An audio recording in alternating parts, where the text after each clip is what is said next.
مذہبی ذہن ہوتا ہے لوگوں کا، وہ کیا ہے، نیکی کا جذبہ بڑھا تو نوافل اور ادا کرنے شروع کر دی، نوافل پر نوافل ہو رہے ہیں۔ اب جیسے کہ معلوم ہوتا ہے جب عمرے پر ہم جائیں تو عمروں کا جو ہے ہوکا پڑا ہوا لوگوں کو، ایک عمرہ ہو گیا پھر جا رہے ہیں بھاگے ہوئے، تنعیم جا رہے ہیں پھر احرام باندھا ہے پھر عمرہ ہو رہا، حالانکہ قطعاً ثابت نہیں، سوائے حضرت عائشہ رضی اللہ تعالی عنہا ام المومنین کہ وہ اپنے ایک نسوانی عذر کی وجہ سے بعض ارکان ادا نہیں کر سکی تھی، تو ان کے لیے حضور نے پھر بھیج دیا جاؤ تنعیم سے، وہاں تم جب فارغ ہو گئی وہ اپنی اس نسوانی جو بھی کیفیت تھی اس سے، تو پھر انہوں نے عمرہ کیا، ورنہ حضور نے حج کے بعد کوئی عمرہ نہیں کیا۔ بلکہ میں تو حیران ہوتا ہوں کہ حضور نے فتح مکہ کے بعد شاید ہی کوئی عمرہ کیا، حالانکہ اب تو آپ بادشاہ تھے۔ کہاں وہ معاملہ تھا سن 6 میں عمرہ کرنے کے لیے گئے تھے اور احرام کھول دینا پڑا تھا، واپس آنا پڑا تھا، پھر سن 7 میں عمرہ ہوا، اس کے بعد سن 8 میں مکہ فتح کر لیا، کوئی عمرہ ثابت نہیں۔ سن 9 میں آپ بادشاہ ہیں عرب کے، کوئی عمرہ نہیں۔ سن 10 میں آپ نے کیا۔ اس اعتبار سے ہماری ویلیوز بدل گئی ہیں، نیکی کا جذبہ پیدا ہوا، بس یہ کر دو۔ بچوں کو نازلہ قرآن پڑھانے کے لیے کوئی مدرسہ کھول دو، قاری صاحب کو لا کے بٹھا دو پڑھانے، نیکی کا جذبہ ہے، نیکی کا کام۔ تو عبادات کا خاص طور پر جو ہے عبادات کے اندر اضافہ اضافہ اضافہ، یہ ہے ہمارا عام تصور نیکی۔ اس کے برعکس حدیث کیا فرما رہی ہے؟ یہ ترمذی کی روایت ہے حضرت امامہ باہلی سے رضی اللہ تعالی عنہ، فضل العالم علی العابد کفضلی علی ادناکم، ایک صاحب علم انسان کی فضیلت کسی عبادت گزار پر اتنی ہی ہے جتنی میری فضیلت ہے تم میں سے کسی کم انسان، ادناکم صحابہ میں سب سے کم، اور حضور صلی اللہ علیہ وسلم کیا نسبت ہوگی؟ فضل العالم علی العابد کفضلی علی ادناکم وَإِنَّ اللَّهَ وَمَلَائِكَتَهُ وَأَهْلُ السَّمَاوَاتِ وَالْأَرْضِ، اور یقینا اللہ بھی اور اس کے فرشتے بھی اور آسمانوں والے بھی اور زمین والے بھی،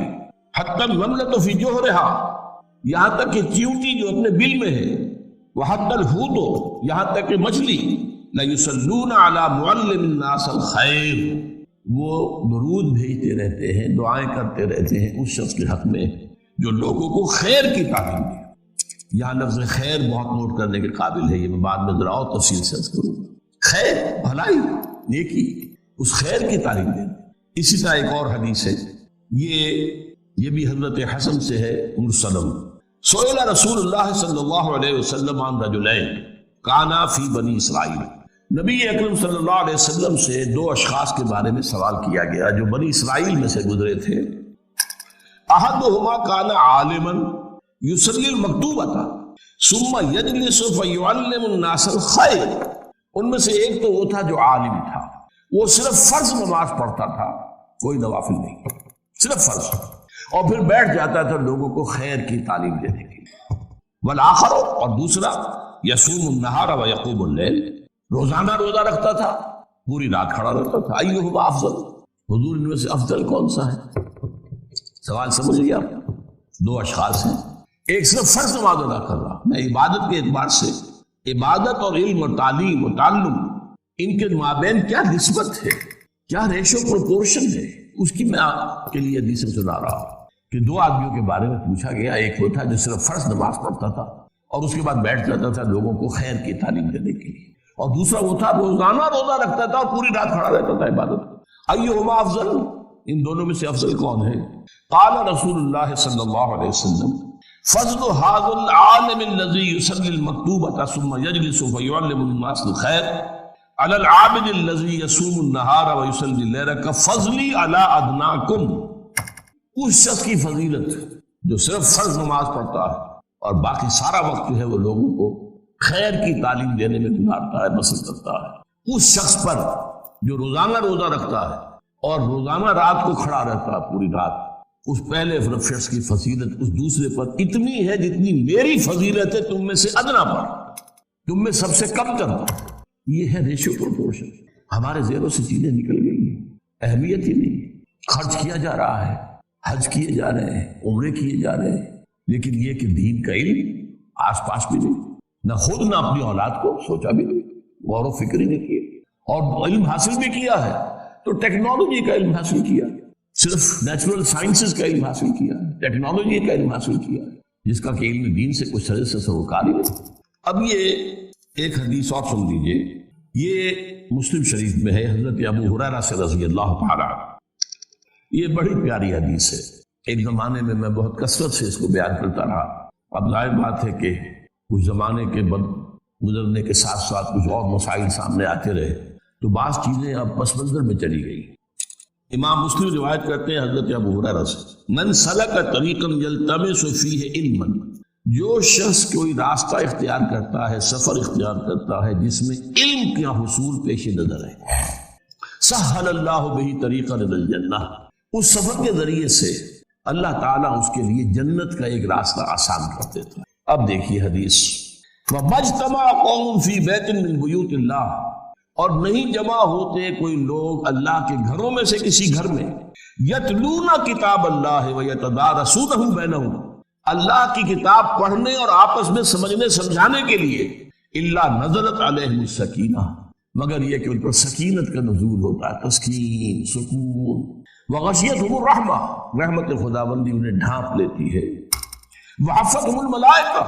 فرشتے ان کے گرد گھیرا ڈال لیتے ہیں، وذکرہم اللہ فی من عندہ، اور اللہ تعالیٰ ان کا ذکر کرتا ہے ملائکہ مقربین، وہ ملائکہ حملۃ العرش جو عرش کو اٹھائے ہوئے، وہ ملائکہ کے جو عرش کے گرد طواف کر رہے ہوتے ہیں، وَتَرَى الْمَلَائِكَةَ حَافِّينَ مِنْ حَوْضِ الْعَرْشِ يُسَبِّحُونَ بِحَمْدِ رَبِّهِمْ، اللہ ذکر کرتا ہے، دیکھو تم نے کہا تھا نا کہ یہ جو آدم ہے میں اسے خلافت دے رہا ہوں، اسے اختیار دے رہا ہوں، یہ تو خون ریزی کرے گا، فساد مچائے گا، دیکھو میرے بندے وہ میرے گھروں میں سے ایک گھر، اور اس میں مفسرین کا تقریباً جماع ہے، اس سے مراد صرف مسجد نہیں ہے،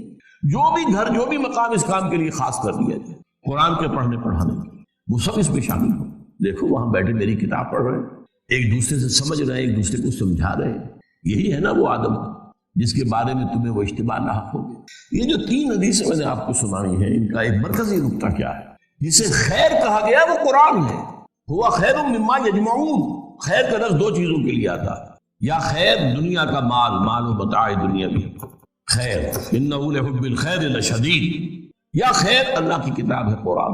ہوا خیر مما یجمعون، یا ایھا الناس قد جاءتکم موعظۃ من ربکم وشفاء لما فی الصدور وہدی ورحمۃ للمؤمنین قل بفضل اللہ وبرحمتہ فبذلک فلیفرحوا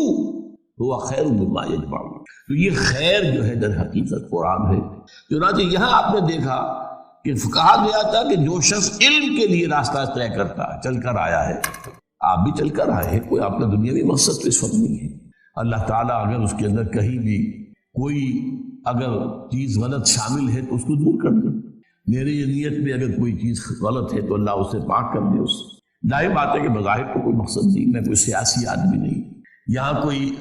مذہبی فرقہ واریت کی جو ہے بات نہیں ہوتی کہ یہ اس سے بہتر ہے، یہ اس سے بہتر ہے، یہ کمتر ہے، وہ کچھ نہیں، قرآن پڑھنا ہے، قرآن سمجھنا۔ من سلک طریقا یلتمس فیہ علما، اب یہاں لفظ علم آیا لیکن علم کو آگے بیان کر دیا، یتلون کتاب اللہ ہے ویتدارسونہ بینہم، اس علم سے مراد علم فقہ نہیں ہے،